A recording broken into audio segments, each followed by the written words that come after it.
Deuxième grand titre de l'actualité ce soir, ce nouveau tabou qui tombe concernant la fameuse simplification territoriale annoncée par François Hollande. Après les régions, je le disais, certains départements pourraient aussi disparaître en Île-de-France.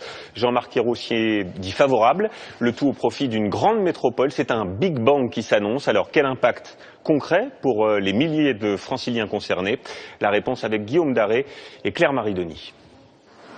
Des tours de la Défense aux cités de Seine-Saint-Denis, des quartiers du Val-de-Marne aux plus beaux endroits de Paris.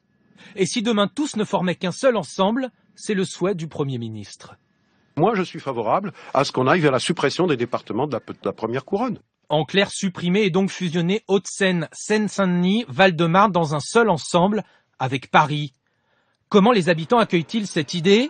N'ont-ils pas peur de perdre leur identité? Nous sommes allés à leur rencontre. Ça fait 45 ans que je suis dans le 9-3, donc oui, j'y tiens, mon 9-3 ou mon 9 cubes, comme on dit. On se mélange pas avec eux, nous. Non, je sais pas, on n'est pas d'accord. 92, c'est 92, on va pas se mélanger. Moi, vous me donnez un travail, un logement, moi je m'en fous de 93. C'est quoi? C'est un travail, un logement et plus rien, voilà. Il n'y a que ça. 93, c'est quoi? C'est rien du tout, c'est un chiffre, c'est des chiffres. Il faut que c'est le 92 qui soit le chef-lieu, là, c'est d'accord. Pourquoi? Parce que notre 92, vraiment, nous l'aimons quand même. D'autres, en revanche, comme ici dans le Val-de-Marne, ont peur de perdre des services de proximité. Il faut qu'on aille loin pour avoir des renseignements. Déjà, l'administration est déjà assez longue déjà pour avoir des problèmes de papier et tout. Pourtant, l'idée de cette fusion n'est pas nouvelle. La métropole du Grand Paris, qui verra le jour en 2016, pourrait incarner cette nouvelle entité. Ce projet de métropole, il existe déjà ici, à l'état d'ébauche, d'embryon. 10 personnes y travaillent dans ces bureaux au cœur de Paris. Demain, si vous avez une demande à faire en matière de RSA, d'aide aux personnes âgées ou d'aide aux personnes handicapées, eh bien c'est à cette métropole du Grand Paris que vous vous adresserez peut-être. En clair, elle reprendra les compétences du département.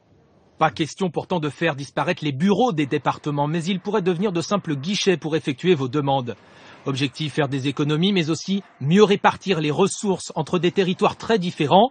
Toutefois, il faudra le faire accepter aux élus locaux et ce n'est pas gagné. Si ce rapprochement des départements de Paris et de la Petite Couronne, ça peut permettre d'en finir avec ces inégalités, en gros, entre le centre, l'ouest et l'est de l'Île-de-France, eh bien, je dis chiche. Et la Seine-Saint-Denis est en faillite. Évidemment, elle a été tellement mal gérée qu'elle veut noyer son échec dans le succès des autres.